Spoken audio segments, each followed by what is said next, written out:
శివ మహాపురాణంలో రుద్ర సంహితలో సతీకాండలో 20 చాప్టర్. ఇక్కడ బ్రహ్మ ద్వారా రుద్రశిర అన్న పట్టించటం గురించి అది ఎందుకు చదివాడు అన్నది, అలాగే ఆ పరమేశ్వరుడికి సతీకి జరుగుతున్న వివాహ ఉత్సవం కొనసాగటం, ఈ వివాహం అయిపోయిన తర్వాత సతీదేవిని తీసుకుని వృషభ వాహనం మీద కూర్చుని ఆయన కైలాసకి వెళ్ళిపోయేదాని గురించి ఇక్కడ చెప్పబడి ఉంది. నారద ఉవాచ బ్రహ్మన్ విధి మహాభాగా శివభక్తవరప్రభో శ్రావితం చరితం శంభోరద్భుతం మంగళాయనం. నారదుడు బ్రహ్మతో అంటున్నాడు, బ్రహ్మ ఓ విధాత మహాభాగా, ఇక్కడ భాగ్యవంతులు ఎవరు అంటే ఆ పరమాత్మ తత్వాన్ని తెలుసుకున్న వాడికే భాగ్యము. జ్ఞానం వైపుగా వికసన ఉండగలగటంగా అది స్థిరత్వంతో పట్టుకోవటం అన్నది, తప్పులు చేయటం సాధారణంగా అందరూ చేస్తాం కానీ తప్పని తెలుసుకుని దాన్ని సరి చేసుకునే ప్రయత్నం కొంతమందే చేస్తారు. మళ్ళీ అటువంటి తప్పులు చేయకుండా కూడా నియంత్రించుకునేలాగా ఇంకా కొంతమందే చెయ్యగలరు. అందుకే ఇక్కడ శివభక్తుల్లో శ్రేష్ఠుడివి నువ్వు. అందుకే ఆ పరమేశ్వరుడు యొక్క పరమ మంగళకరమైన ఈ అద్భుతమైన చరిత్ర నాకు ఇంకా వినిపించు అంటే, అంత తెలుసు కాబట్టే వినిపించగలుగుతున్నాడంటే అంత తెలుసుకున్నవాడివి కాబట్టే నువ్వు నిజంగా భాగ్యవంతుడివి. అది నాకు ఇంకా చెప్పవా అని అడిగాడు. తతః కిమభవత్తాత కథయతాం శశిమౌళినః సత్యాశ్చ చరితం దివ్యం సర్వభోగ వినాశనం. అలాగే దాని తర్వాత ఏదైతే వివాహ మహోత్సవం జరుగుతూ ఉంటే ఆ బ్రహ్మ పాదాలు చూస్తూ సతీదేవి మోహానికి లోబడిపోయి, ఇక్కడ మళ్ళీ శివమోహం, ఆ మాయకు లోబడిన కారణంగా ఆవిడ్ని ఇంకా ఇంకా చూడాలన్న కోరికతో ఆయన చూడటం ఇవన్నీ జరిగింది. పైగా పదే పదే చూడటం ఇవన్నీ చేశాడు. దానికి ముందు ఏదైతే ఎవరైనా సరే కోరికతో సతీదేవిని చూస్తే వాళ్ళని వధించాలి అని కూడా మళ్ళీ ఆ విష్ణువు అడగటం, దానికి ఆ రుద్రుడు ఒప్పుకోవటం కూడా జరిగిపోయింది. ఇప్పుడు అదే పని బ్రహ్మ చేసినందుకు బ్రహ్మని వధించటానికి ఆయనకి ఉగ్ర రూపాన్ని దాల్చినట్టుగా చేస్తాడు పరమేశ్వరుడు. అది చూసి అక్కడ ఉన్న వాళ్ళందరూ కూడా హాహాకారాలతో భయానికి లోబడిపోయి ఉన్నారు. అయితే ఇక్కడ దాని తర్వాత ఏం జరిగింది, అందుకని ఆ సంపూర్ణమైనది పరమేశ్వరుడు సతీదేవి యొక్క దివ్యమైన చరిత్రను వినాలని ఉన్నది. అది వినటం ద్వారా సర్వ పాపాలు కూడా నశించిపోతాయి. అందుకు నాకు అది వినిపించరా అని బ్రహ్మను అడిగాడు నారదుడు. బ్రహ్మో ఉవాచ నివృత్తే శంకరే చాస్మద్వధాద భక్తానుకంపిని అభవన్ నిర్భయాః సర్వే సుఖినః సుప్రసన్నకాః. బ్రహ్మ మళ్ళీ నారదుడికి ఇలా చెప్తున్నాడు, భక్తుల్ని ఎల్లవేళలా అనుగ్రహిస్తున్నాడు, కరుణ ప్రసరింపజేసేవాడే పరమాత్మ. అందుకుని నన్ను వధించటానికి ఆయన ఏదైతే ఈ త్రిశూలాన్ని చేతబట్టుకుని అంత ఉగ్ర రూపాన్ని దాల్చాడో అక్కడి నుంచి అది విరమించుకున్నాడు. అప్పుడు అందరూ కూడా నిర్భయులైపోయారు. అంటే ఏ భయానికి భ్రాంతికి లోబడ్డారో ఇప్పుడు అక్కడ ఆ భయం అన్నది తొలగిపోయింది. ఎందుకంటే ఆయన చంపకుండా వదిలేస్తున్నాడు. అందుకని వాళ్ళ ఆనందానికి లోబడ్డారు. నతస్కందాః సజ్జలయః ప్రాణే మునిర్ అఖిలాశ్చతే తుష్టువుః శంకరం భక్త్యా చక్రుర్జయరవం ముధా. అక్కడ వాళ్ళందరూ కూడా ఆ పరమేశ్వరుడికి మళ్ళీ ఇప్పుడు ఆనందంతో, అంటే రక్షించమని వేడుకునేది ఆయన్నే, ఏదన్నా కష్టం వస్తే తొలగించమని వేడుకునేది ఆయనే, ఆనందం వచ్చినా ఇదంతా కారణం నువ్వే అని పట్టుకునేది, ఏదొచ్చినా ఉన్నది పరమాత్మ అన్న. ఇక్కడ ఆయనకే మళ్ళీ అక్కడ ఉన్న వాళ్ళందరూ, ఎందుకంటే ఇక్కడ బ్రహ్మను వధించడానికి మానేశాడు, వాళ్ళకి అభయాన్ని ఇచ్చాడు. అందుకని వాళ్ళు చేతులు జోడించి తలలు కూడా ఆయన పాదాల దగ్గర పెట్టి ఆ పరమేశ్వరుడికి నమస్కరిస్తూ భక్తిపూర్వకంగా స్తుతులు చేయడానికి పూనుకున్నారు ఆనందంగా. అక్కడ మళ్ళీ జయ జయ ధ్వనులు వినిపిస్తున్నాయి. ఏ తస్మిన్నేవ కాళీహం ప్రసన్నో నిర్భయో మునే అతస్వం శంకరం భక్త్యా వివిధేశ్చ శుభస్తవేహ. ఓ ముని, అదే సమయంలో నేను కూడా చాలా ప్రసన్నుండే, ఎందుకంటే ఇప్పుడు వధిస్తా అన్నాడు, చేసింది తప్పని తెలుసు, ఇప్పుడు వధిస్తున్నాడు. అందుకుని ఆ వధించడానికి విరమించుకున్నప్పుడు కాస్త భయం తొలగిపోయింది. నిర్భయంగా మళ్ళీ ఉత్తమమైన స్తోత్రాల ద్వారా పరమేశ్వరుని మళ్ళీ నేను స్తుతించాను. తతస్తుష్టమనాః శంభుర్బహులీలాకరః ప్రభుః మునే మాం సమువాచ్ఛేదం సర్వేషాం శృణ్వతాం తదా. ఇక్కడ భక్తుడి రూపంలో ఉన్నది కూడా తానే. ఆ భక్తి ఎలా ఉంటే నువ్వు ఎటువంటివి చేసినా సరే అవి నీకు మళ్ళీ ఆయనే క్షమిస్తున్నాడు. ఎలా అయితే మనం ఎన్ని రకాలుగా తల్లిదండ్రులు హింసించి బాధించి ఎన్నో రకాలుగా చేస్తూ ఉంటాం, వాళ్ళకి పెట్టరాని కష్టాలన్నీ పెడుతూ ఉంటాం, కాకపోతే ఆ వాత్సల్యం వాళ్ళది ఎలా ఉంటుందంటే క్షమించేస్తారు. లౌకికంగా ఒక ఉదాహరణ చెప్పుకోవాలంటే అంతేగాని ఇప్పుడు ఇదే తప్పు మనం అపరాధం ఇంకొక వాళ్ళ పట్ల చేసినప్పుడు వాళ్ళు ఏం చేస్తారు అంటే వాళ్ళు క్షమించేది సరికదా దానికన్నా రెట్టింపు నష్టం మనకి కలిగేలాగా వాళ్ళు ఎప్పుడూ ప్రయత్నం చేస్తూనే ఉంటారు. వాళ్ళు క్షమించలేరు. కానీ తల్లిదండ్రులు ఎలా అయితే క్షమించేస్తారు, ఎటువంటివి చేసినా వాళ్ళకి బాధ కలిగేలాగా చేసి ఇప్పుడు వాళ్ళ సర్వస్వం వాళ్ళ దగ్గర నుంచి తీసేసుకున్నా సరే మనం బాగుండాలనే కోరుకుంటారు. మనం నశించిపోవాలని చెప్పి తప్పు ఇది చేశాడు కాబట్టి దానికి తగ్గట్టుగా వాడికి ఇలా అయిపోవాలి ఇట్లా ఏం అనుకోరు. అలాగే పరమాత్మ కూడా అన్నిటికీ మూలమైన వాడు. ఆయన ఏం చేస్తాడు అంటే ఏమీ చేయడు. నీ కర్మలకి ప్రతిఫలాన్ని నీకిస్తున్నాడు. కాకపోతే ఇన్ని చెడు పనులు చేసున్నాను ఇప్పుడు దాకా నేను. కాకపోతే అది చెడని తెలుసు. దాన్ని నేను సరిజేయలేను. కాకపోతే ఇంక ముందు నేను చెయ్యకుండా ఉండటానికి మళ్ళీ నాకు నువ్వే దిక్కని నేను నిన్నే పట్టుకున్నాను. నాకది తప్పితే ఇంకోటి తెలీదు. ఎందుకంటే ఇచ్చేవాడివి నువ్వే, తీసేవాడివి నువ్వే. అన్నిటికి ఆధారమైన వాడివి నువ్వే. నిన్ను నేను పట్టుకున్నప్పుడు నాకు భయం ఎందుకుంటుంది? ఎందుకంటే తప్పు చేశాను. కాకపోతే నీ పాదాలే పట్టుకున్నాను. నాకు నువ్వే దిక్కని. నేను అలా ఉన్నప్పుడు ఏమవుతుంది అంటే నాకు అభయాన్ని ఇస్తాడు. అలా ఇవ్వకపోతే ఈ ప్రపంచం కొనసాగదు. మనం చేసే పనులకి ఎలా ఉంటదంటే ప్రతి ఒక్కళ్ళు ఆ క్షణంలో నిజంగా తప్పు చేసిన వెంటనే మరణం అన్నది ఉన్నప్పుడు ప్రతి ఒక్కళ్ళు ఈ పుడతం ఎంత అవుతుందో మరణం కూడా అలాగే అయిపోతూ ఉంటుంది. ఇక్కడ అందుకే ప్రసన్న చిత్తమై ఆయనతో మళ్ళీ ఇలాగా ఎన్నో రకాల లీలలు చేస్తున్న పరమాత్మ అందరివి వింటున్నాడు, అందరికీ ఇస్తున్నాడు. నీకిచ్చి నాకు ఇవ్వటం మానేసి, నాకిచ్చి నీకు ఇవ్వటం మానేసి ఎప్పుడు చెయ్యడు. కాకపోతే అర్హత, పాత్రత నీకేది అవసరమో అది నీకు ఇస్తాడు. ఎంత పరిమితిలో కావాలో అంతే ఇస్తాడు. అంతకు మించి ఇవ్వడు. అందుకే ఎన్నో రకాల లీలలు చేస్తున్న పరమేశ్వరుడు చాలా ఆనందంగా అందరికీ వినిపించేలాగా అప్పుడు మళ్ళీ ఈ ప్రకారంగా మాట్లాడాడు. రుద్ర ఉవాచ బ్రహ్మంతాత ప్రసన్నోహం నిర్భయస్వం భవాధునా శ్వాశీర్షం స్పృశా హస్తేన మదాజ్ఞం కుర్వా సంశయం. ఆ రుద్రుడు ఇలా చెప్పాడు, బ్రహ్మ నేను నీ పట్ల ప్రసన్నుడిని. ఏదైతే స్థుతులు చేశాడు అంటే తప్పుడు పనులన్నీ చేసేసి తర్వాత కాళ్ళు పట్టేసుకోమనా కాదు ఇక్కడ అర్థం. తప్పు చేయటం నివారించలేకపోయింది నాకు తెలుస్తుంది. కానీ అది తెలిసాక మళ్ళీ అటువైపుగా ఉండనివ్వకుండా నేను ప్రయత్నం చేస్తున్నా. ప్రయత్నమే మనం చేస్తాం. ప్రయత్నం చేసినంత మాత్రాన సఫలం వస్తుందా అంటే అది పూర్ణంగా వస్తుందా, 100% వస్తుందా, తక్కువ వస్తుందా అన్నది కూడా మనకి తెలియదు. కాకపోతే ప్రయత్నాన్ని విడవకుండా మధ్యలో మళ్ళీ విఘ్నాలు వచ్చినా సరే అంతే స్థిరత్వంతో పట్టుకోవటమే మనం చెయ్యాలంటే భక్తుడు రూపంలో నువ్వు ఎలా ఉండాలి, ఎటువంటివి చేసి ఉన్నప్పటికీ కూడా నువ్వు కొన్ని కొన్ని మార్పులు చేసుకుంటూ ఉంటే కూడా ఉద్ధరింపబడటానికి ఆస్కారం ఉన్నది. అందుకే భక్తుడు రూపంలో ఉన్నది కానీ ఆ భక్తి ఎలా ఉండాలన్నది కూడా చెప్తూ ఇక్కడ అదే లీలగా చేస్తున్నాడు. అందుకే ఇక్కడ నువ్వు నిర్భయగా ఉండు, నేను నీ పట్ల ప్రసన్నున్నయ్యాను.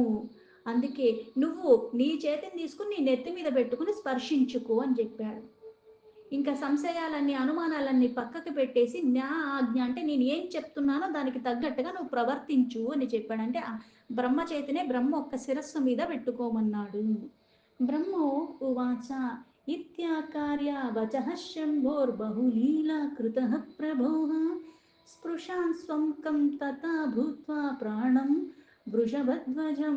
బ్రహ్మ ఆ పరమేశ్వరుడు ఎప్పుడైతే నాకు ఇలాగ తన చేతిని తన నెత్తి మీద పెట్టుకోమని నేను చెప్పినట్టుగా చెయ్యమని చెప్పాడు.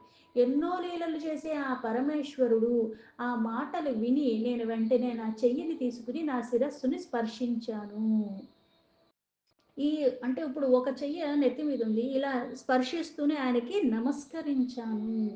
యావదేవమహం స్వంకం స్పృశామి నిజపాణినా తావత్ తత్ర స్థితం సదస్ తద్రూప వృషవాహనం.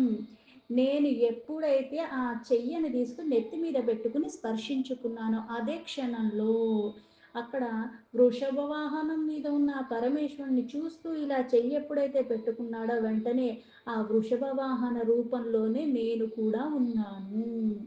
తతో లజ్జా పరిత్తాంగః స్థితశ్చాహమధోముఖః ఇంద్రాగైరమరేః సర్వే సుదృష్టః సర్వతః స్థితేః. అప్పుడు సిగ్గుతో తల వంచుకున్నాను. ఆ అంటే ఏదైతే వృషభ వాహనంలాగా కనిపించాడో ఈయనకి అక్కడ నెత్తి మీద చెయ్యి పెట్టుకోగానే వెంటనే సిగ్గుతో తల దించేసుకున్నాడు. దించుకుని అక్కడ ఆయన ముందే అలానే నుంచున్నాడు. అక్కడ ఉన్న ఇంద్ర సకల దేవతల వాళ్ళందరూ కూడా ఈయనని చూస్తున్నారు. ఇప్పుడు కొన్ని కొన్ని జీవితంలో ఎలా ఉంటాయంటే తప్పు చేసాము, మంచి చేసాము ఏదైనా మనం చేసిన దానికి మన పడ్డ శిక్షకి మనకి అది బాధ ఉంటుంది. కాకపోతే పక్కనోడు చూసాడు అన్నప్పుడు ఆ బాధ ఎక్కువైపోతుంది. కింద పడిపోతాం సాధారణంగా చేసుకుంటే. పడినప్పుడు దెబ్బ తగులుతుంది. కొద్దిగో, పెద్దగానో ఏదో తగులుతుంది. లేసి నుంచుంటాం. దెబ్బెక్కడ తగిలిందో అనుకునే దానికన్నా పడ్డప్పుడు ఎవరన్నా చూసారా అని ఒక్కసారిగా అటు ఇటు చూసుకుంటూ ఉంటాం. అంటే పడ్డప్పుడు దెబ్బ ఎవడన్నా చూస్తే దెబ్బేమన్నా తగ్గిపోతుందా? ఎవడన్నా చూడకపోతే దెబ్బేమన్నా పెద్దగా ఉంటుందా? ఎందుకలా చూసుకుంటామంటే మనకి ఎక్కడోకక్కడ కాస్త లోపల అనిపిస్తూ ఉంటుంది. ఎవరు చూడకపోతే బావుంటది. మళ్ళీ లేకపోతే సిగ్గుపడిపోవాలి. ఎందుకంటే వాళ్ళు నవ్వుతారేమో, మళ్ళీ దీని గురించి ఇంకో దగ్గర ఇట్లాంటియన్నీ మనకి సాధారణంగా వస్తూ ఉంటాయి. ఇక్కడ ఋషిగణములు, దేవతాగణములు అందరూ అక్కడే ఉన్నారు. ఈయన చేసిన పనికి ఎప్పుడైతే ఆగ్రహంతో మళ్ళీ వధిస్తానని ఇప్పుడు మళ్ళీ నీకు అభయాన్ని ఇస్తున్నాను భయపడకన్నాడు. ఇంత చేశాక నెత్తి మీద చెయ్యబెట్టుకుంటే ఇక్కడ మళ్ళీ ఆ వృషభ వాహన రూపంలో ఉన్నాడు. వీళ్ళందరూ చూస్తున్నాడని సిగ్గుతో తల వంచుకున్నాడు బ్రహ్మ. అతాహం లజ్జాయ విస్తః ప్రణిపత్య మహేశ్వరం ప్రావోచం సంస్తుతిం కృత్వా క్షమ్యతాం క్షమ్యతామితి. దాని తర్వాత అక్కడ అలాగ సిగ్గుతో తల వంచుకున్నప్పటికీ కూడా పరమేశ్వరుడికి నమస్కరిస్తూనే ఉన్నాడు. ఆయన స్తుతులు చేస్తూనే ఉన్నాడు. నన్ను క్షమించమని వేడుకుంటూనే ఉన్నాడు. అస్య పాస్య శుద్ధ్యార్థ ప్రాయశ్చిత్తం వద ప్రభు నిగ్రహం చ తథా న్యాయం ఏన పాపం ప్రయాతు మే. ప్రభు, ఈ పాపిని శుద్ధి మీరే చెయ్యగలరు. నేను చేసిన పనికి నిజంగా నాకు దీని నుంచి బయటపడటానికి ఆస్కారం లేదు. కానీ నేను పాపం చేశాను. అందుకే నాకు ప్రాయశ్చితము, దండించటము, ఏదన్నా సరే చేసిన ఈ పాపాన్ని మాత్రం నా నుంచి తొలగించండి అని వేడుకున్నాడు. ఇత్యుక్తస్తు మయా శంభురువాచ ప్రణతః హిమాం స సుప్రసన్నతరో భూత్వా సర్వేషు భక్తవత్సలః. ఈ ప్రకారంగా నేను ఎప్పుడైతే భక్తవాత్సలుడైన పరమేశ్వరుని ఈ విధానంగా తప్పు చేశాను, ప్రాయశ్చిత్తం రూపంలో నా ఈ పాపాలు తొలగేలాగా చెయ్యమని ఆయన్నే అడిగినప్పుడు అత్యంత ప్రసన్నుడై అప్పుడు నాతో మళ్ళీ వినమ్రుడిగా ఉన్న బ్రహ్మతో ఇలా మళ్ళీ మాట్లాడాడు అని. అంటే మనం కొన్ని కొన్ని చేస్తూ ఉంటాం. చేసినప్పుడు కూడా చేసిన తర్వాత అంటే పట్టుకోవటం ఎలా పట్టుకోవాలంటే మనసా వాచా కర్మణ అంటారు. త్రికరణ శుద్ధిగా. ఏ క్రతువు చేసినా మానసికంగా, శారీరకంగా, వాక్కు రూపంలోనే చేస్తూ ఉంటాం. ఈ పట్టుకునేటప్పుడు తప్పయిపోయింది. దాన్ని నేను సరిచెయ్యలేను. కాకపోతే ఇంకా మళ్ళీ అటువంటివి చెయ్యనివ్వకుండా ఉండాలి అంటే మళ్ళీ ఈటిలతోనే చేస్తాను. అందుకని ఈటిలతో అన్నిటితో కలిపి నేను నిన్నే ఆశ్రయించి ఉన్నాను అని ఆయన పాదాల దగ్గర ఉండాలి. ఇప్పుడు పాదాల దగ్గర ఉండాలంటే పరమాత్మ ఎక్కడున్నాడు? సర్వవ్యాపి. చరాచర జీవరాశి రూపంలో ఉన్నది తానే అంటే ముందుగా నీ మనస్సుని సమర్పించుకో. ఈ మనస్సు ఎప్పుడైతే సమర్పించుకుంటావో ఎప్పుడు అదే నువ్వు మనన చేస్తూ ఉంటూ స్మరించుకుంటూ ఉన్న కారణంగా ఆ తీవ్రత నాలో ఉన్న చంచలత్వం అన్నది కాస్త కాస్త తగ్గుతూ ఉంటుంది. అందుకే ఇక్కడ తొలగించగలిగిన వాడు ఆయనే. తప్పు చేశాను, కాకపోతే అది నేను సరి చేసుకోలేని పరిస్థితుల్లో ఉన్నాను. అందుకు నేను చేయాలి అంటే అన్నీ వదిలేయటం నేర్చుకోవాలి. అది వినమ్రతతో పట్టుకోవటం అంటే. అందుకే పరమాత్మ దేనికి లొంగుతాడంటే భక్తికి లొంగుతాడు. ఈ భక్తి ఎలాగుండాలి అంటే అనన్యమైన భక్తిగా ఉండాలి. అంతేగాని ఎలా అయితే మనం డాక్టర్ దగ్గరికి చెకప్‌కెళ్ళామంటే ఈయన ఫస్ట్ ఆప్షన్, ఇంకో ఆప్షన్. మళ్ళీ వీళ్ళిద్దరిని కాకుండా మళ్ళీ ఇంకొకళ్ళని అడిగి తీసుకుందాం అన్నట్టుగా 3, 4 ఇట్లాగా. అంటే ఇన్ని ఆప్షన్స్ పెట్టుకోకూడదు లైఫ్‌లో. అన్నీ పరమాత్మయే. అన్ని ఆప్షన్స్ లేవు. ఇన్ని అవతార రూపంలో ఉన్న, ఇన్ని లీలలు చేస్తున్నప్పటికీ కూడా అవన్నీ కూడా పరమాత్మ స్వరూపాలే. ఒక నామాన్ని పెట్టుకో, ఈ లేకపోతే ఒక రూపాన్ని అర్థం చేసుకునే ప్రయత్నం చేయి. కాకపోతే ఇది ఉన్నది పరమాత్మ. భేదభావం లేకుండా అలా దాన్ని ఆరాధించటం మొదలుపెట్టాలి. ఆ తత్వాన్ని తెలుసుకునే ప్రయత్నం చేయాలి. శంభుర్ ఉవాచ అనేనైవ స్వరూపేణ మదిష్ఠిత కేన హి తపః కురు ప్రసన్నాత్మ మదనాధాన తత్పరః.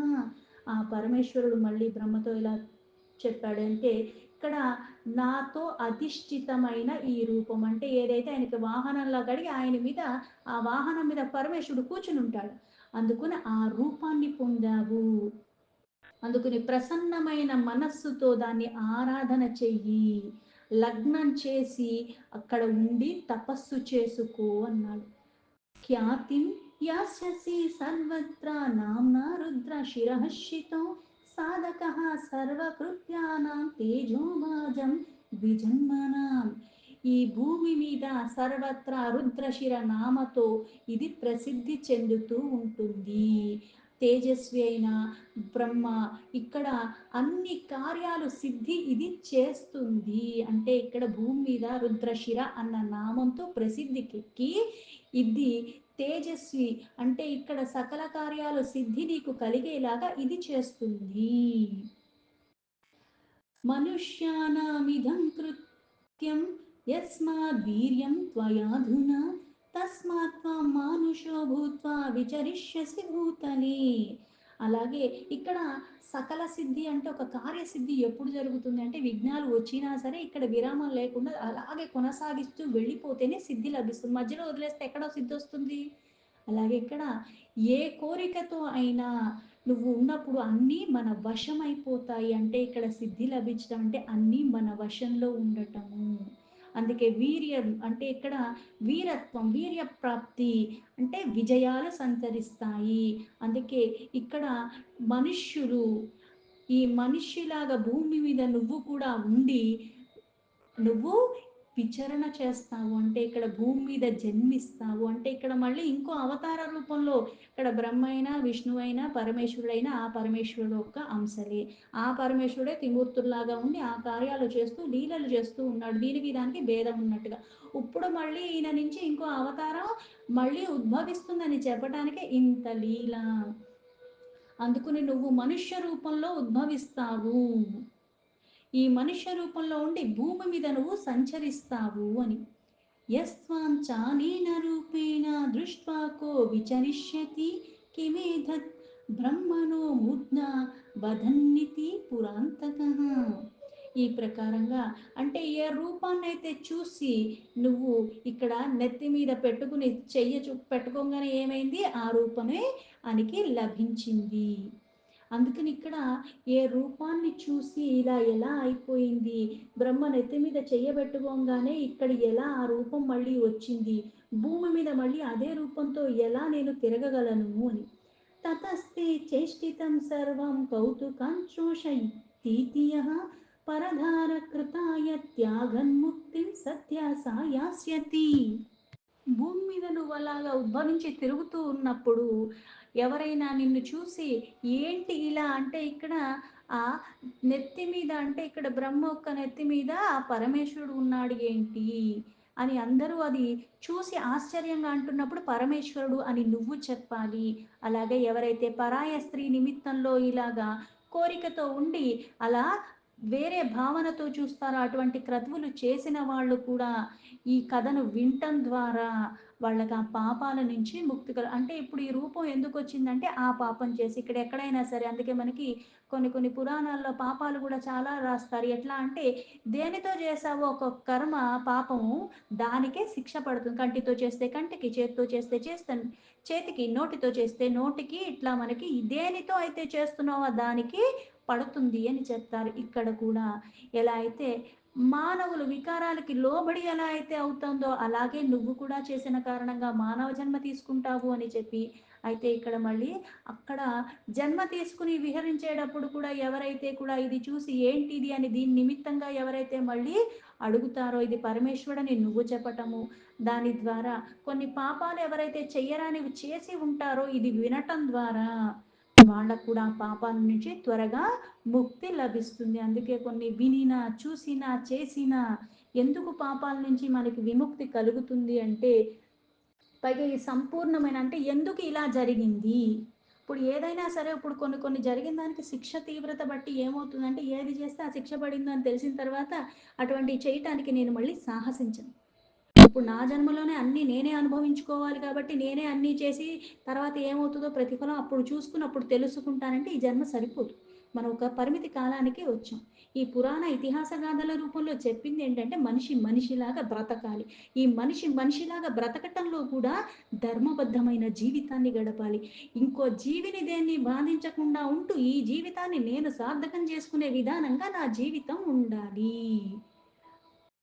అందుకే ఇక్కడ ఈ కథల రూపంలో ఇక్కడ లీలగా చెప్పింది ఏంటి అంటే, ఇక్కడ మళ్ళీ ఆ పరమాత్మే అంటే ఇక్కడ ఎటువంటివి చేస్తే ఎటువంటివి లభిస్తున్నాయో ఫలితాల రూపంలో కూడా అవి స్పష్టపరుస్తూ మళ్ళీ ఈటి నుంచి నేను తొలగాలన్నా సరే నామం పట్టుకోవాలి. ఆ త్రికరణ శుద్ధిగా నామాన్ని ఎప్పుడైతే నిత్యము నిరంతరము పట్టుకుని ఉంటావో, ఎటువంటి పాపాన్ని చేసినా రాశీభూతంగా ఉన్నా సరే వాటినన్నిటిని నేను తొలగించుకోగలను.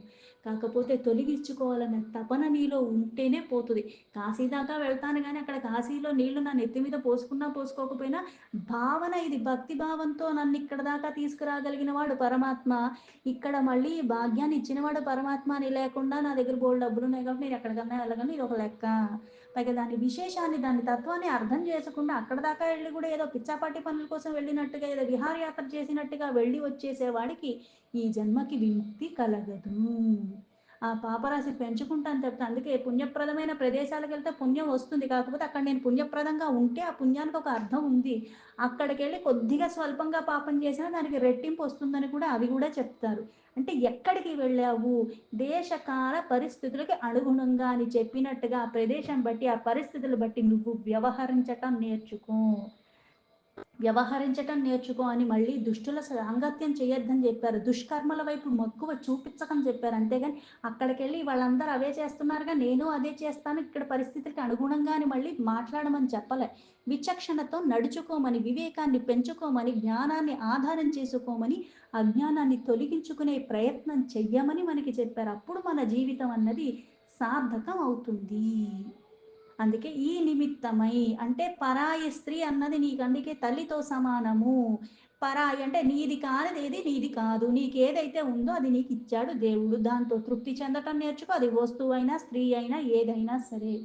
ఇంకొక దాన్ని గౌరవించు అంతవరకే. దాన్ని మళ్ళీ నువ్వు వ్యామోహాల దృష్టితో చూడకూడదు. అది మహాపాపము. దీంతో శివమహాపురాణంలో రుద్ర సంహితను సతీకాండలో 20 చాప్టర్లో 18 శ్లోక సంపూర్ణం.